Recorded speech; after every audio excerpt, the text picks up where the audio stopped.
The stock market is doing something we've not seen in over 50 years, and we're still tracking the pattern, which last time led to a rally of over 50%. And so far, we're currently up by 22%.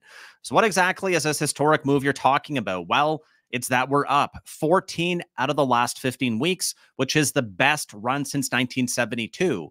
This is really telling because now we're also across that 5,000 number, and we want to know what happens now. What does history tell us? Well, history tells us that 1 month out, we have a 60% chance of being higher. 3 months out, 60% chance as well. 6 months out, things look a lot better. It's 100% for an average return of 8%. And 12 months out, 80% chance we're going to be higher for 8.6%. This is very ironic because Professor Jeremy Siegel has been calling for the market to rally by roughly an additional 8%, right in line with what that predicts. And we also had this nice little clue that with this continued strength, as long as we keep seeing higher lows and higher highs, we want to make sure we're mindful of this. And you're probably going to get very tired of seeing this quote, but I hope that you now understand why this is so important, because having patience means that we're not going to get hurt. And right now, our pattern's currently tracking. We see higher lows and higher highs, just like we did going back to 2020. And we're only currently a few months into the rally. We note that we went up by 50%, as we talked about at the beginning of the show, and that would take us all the way here to roughly 5,600. Oh, sorry, 6,200 or over 6,000. I'm looking for a modest 5,600 as my upside target, which would get us to our 161% extension here. So stay tuned. I think we have a great show for you today. We're going to go through and talk about everything we need to know. All right, let's start jumping in. But just before I do that, I'm going to ask you for a huge favor. If you could please consider smashing that thumbs up and subscribing to the channel, that would be greatly appreciated. All right, without wasting any more time, let's jump straight in. So what this basically means is that maybe only a recession will create an actual dip in the stock market at this rate. And there's no shortage of, again, market pros who are calling for that. Jeremy Grantham, Jeffrey Gundlach, and other market veterans predict pain for stocks and see recession ahead. Please remember that being early is just like being wrong. So if these guys are ultimately correct, we're going to see technical feedback on the chart. And a recession only happens when we get negative GDP. As of right now, we're currently at 3.4 for the first quarter. So the earliest that we would confirm a recession would be at the end of the third quarter, or basically I don't know, it's going to be like 9 months from now. That's a really long time. Being early is just like being wrong. And until we at least form a weekly lower low, we're not going to form a monthly lower low. And that's what this is telling us right here. So what's driving this enthusiasm? Because it's pretty incredible. I'm not going to lie. The powerful ascent propelled by optimism around everything from accelerating earnings to artificial intelligence has been a gift for anyone who has been ultra long. And please remember that now we have history on our side, but we have even more evidence. Again, continued strength if we continue to see those higher highs and higher lows. One more thing I want to outline here is that if you're very surprised about this move, you should be. As I just said, this move has not been seen in over 50 years. So if you're like, oh my God, this rally just seems so incredible, so vigorous. Yes, well, you're 100% right, because the market has gone on a relentless move higher. We know we have hollow candles basically closing over those candle highs over and over and over, which is what? An expansion signal, which we've been talking about at length on this channel. All right, now let's move forward and look at a little bit more evidence. So we talked about how, again, being early is just like being wrong. And now we're going to go through all of the notes for this weekend. All right, so we gave you an update on the pattern, which is still working. So as long as we see higher lows and higher highs, we're bullish. It's that simple.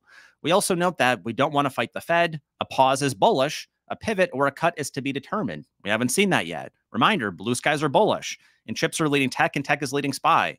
What is so incredible is that NVIDIA is now nearly as big as these other mega caps. It's now worth 1.78 trillion. Truly incredible. Why? Because Amazon's only worth about 1.81. It is just behind it. Might even crush it this next week. And then Google, 1.86. NVIDIA is nearly in the top 3 biggest stocks in the entire market. What does that mean? Man, chips are leading tech, and tech is leading SPY.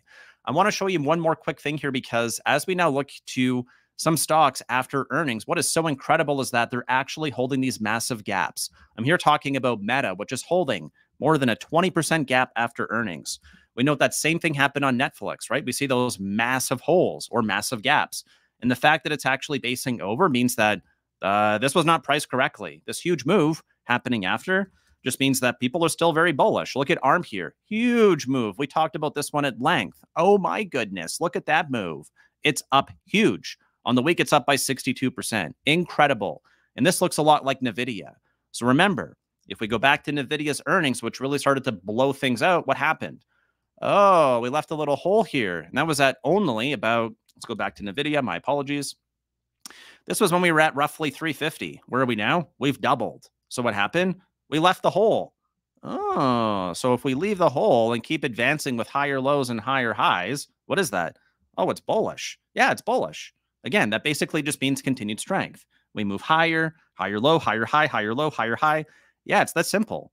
So there's a lot of really bullish things happening under the surface right now for the market. And again, the target could be 5,600.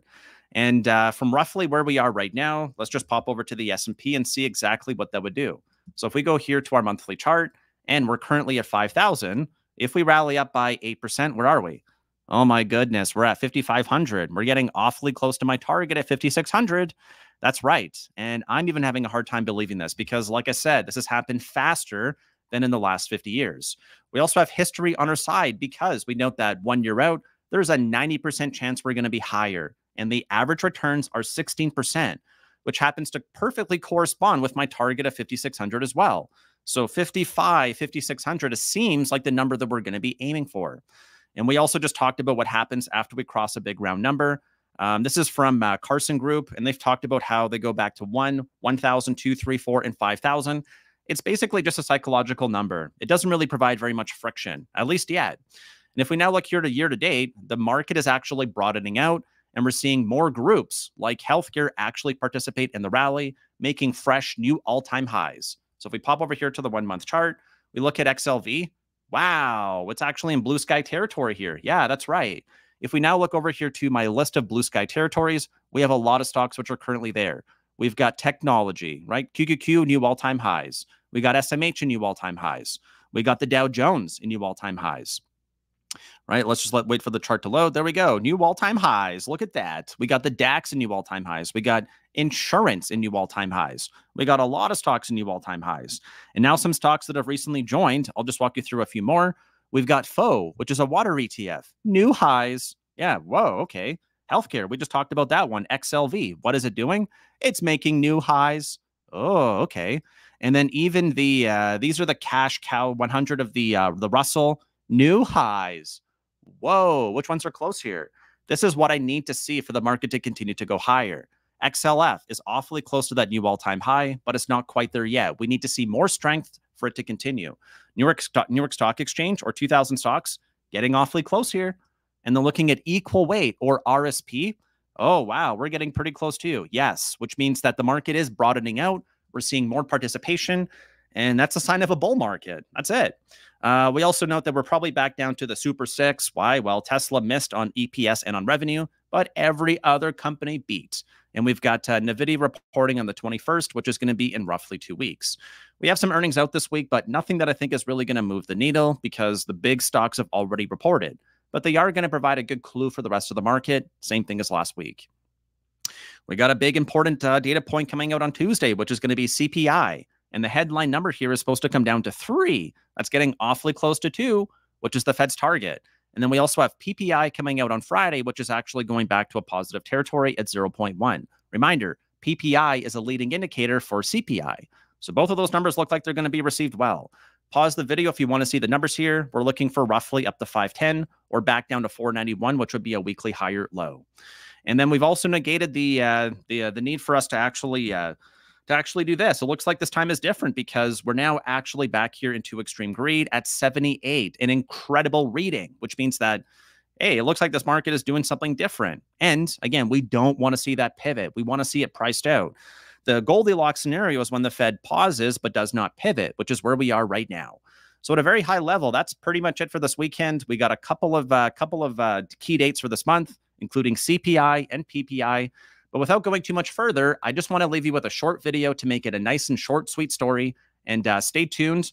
If you want to find out more, you can watch the weekend deep dive here now queued up for the 2024 Outlook, or come hang out with me on Monday at 9 a.m. to watch exactly how the stock market opens. Otherwise, thank you so much for tuning in. I'll see you on the next video.